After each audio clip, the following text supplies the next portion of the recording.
नमस्कार, आप देख रहे हैं ERK न्यूज और मैं हूं आपके साथ धनश्री। आइए बढ़ते हैं आज के कुछ ताजा तरीन खबरों की ओर। इससे पहले 26 छोटे छोटे बच्चों की हत्या कर दी गई थी। उससे पहले लगातार ये सरकार रोज किसी न किसी प्रकार से आम नागरिक की हत्या कर दी। ये सरकार हत्यारी सरकार बैठ गई। ये क्यों कहना पड़ रहा है? क्योंकि हमारे मुख्यमंत्री जो हत्या करने वाले विभाग है, इन मंत्रियों को भी गले लगा के घूम रहा है। अगर मुख्यमंत्री ईमानदारी से इन हत्याओं का पश्चाताप करना चाहते थे तो इन दोनों मंत्रियों को अपने पद से त्याग करना था।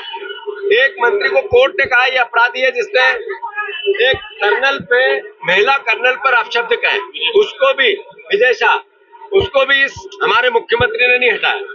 हमारा दायित्व है इन हत्याओं का हिसाब। जो विधानसभा आएगी उसमें ये 3 मंत्री विधानसभा की कुर्सी पे बैठने लायक नहीं है।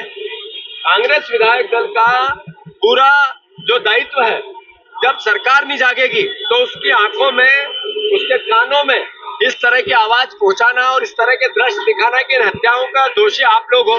भारतीय जनता पार्टी हत्यारी है जिनकी सरकार बनी हुई है, तो ये मंत्री सदन में बैठ कैसे सकते हैं जो जिम्मेवारी नहीं ले सकते? तो कांग्रेस इसकी लड़ाई लड़ेगी।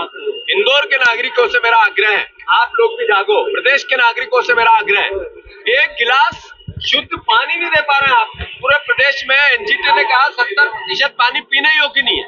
हम जब पानी पीते हैं तो बीमार होते हैं। तो मैं समझता हूँ ऐसी सरकार का भी चेहरा आप लोग समझो, देखो और बताओ पूरे प्रदेश में। मैं समझता हूँ अपने आप भी ये जन जागरण का विषय है।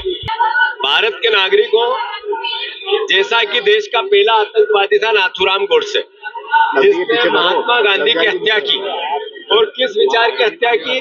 जिसने देश को प्रेम की बात की, अहिंसा की बात की, प्यार की बात की, मोहब्बत की बात की, जिनके अंतिम शब्द थे हे राम, यानी पवित्र शब्द थे, उनकी हत्या की। ये विचार लगातार देश में हिंसा फैला रहा है। ये विचार लगातार देश के भाइयों को बांट रहा है। ये विचार लगातार नफरत के आधार पर सत्ता में काबिज हो गया है। अब हम सबको, देश के नागरिकों को जागना है। यही विचार है जो देश के नागरिकों के वोटर लिस्ट में नाम कटाकर देश में राजशाही लाना चाहता है। तो जो लोकतंत्र बचाना चाहते हैं, इस विचार का विरोध करो। आज का कौन है गोडसे? आज का गोडसे किसे मानते हैं आप? आज का गोडसे कौन है? नेचुरल है, स्वाभाविक है। गोडसे के अनुयायी आज के गोडसे कौन है? जो भी है। इसके अलावा भागीरथपुरा में जिस तरह से मोते हो रही है, एक भागीरथपुरा में बोलते हैं। हाँ, भागीरथपुरा में 31। आज के लिए बस इतना ही। ऐसे ही खबरों में बने रहने के लिए हमारे चैनल को लाइक, शेयर और सब्सक्राइब करना ना भूलें।